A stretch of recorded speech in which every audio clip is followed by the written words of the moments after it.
Saat ini kita akan mencoba mengajarkan membuka kunci kombinasi pada brankas.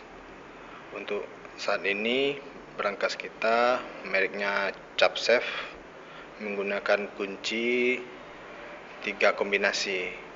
Jadi kita memasukin nomor kombinasinya dahulu. Pada saat ini kondisi brankas ini nomornya 10, 20, 30.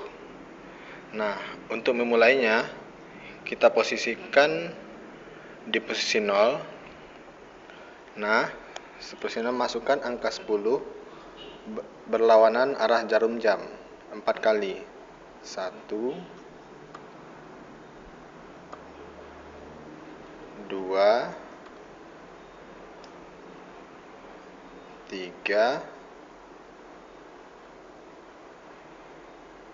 4. Dibalas, diputar balik searah jarum jam 20-nya 3 kali. 1, 2, 3. 30-nya 2 kali terakhir. 1, 2.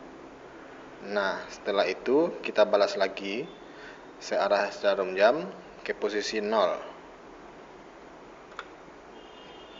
Apabila sudah mentok keras, berarti kita berhasil dan tinggal memasukkan kunci panjang ke dalam brankas.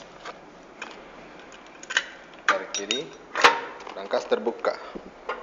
Sekian, terima kasih.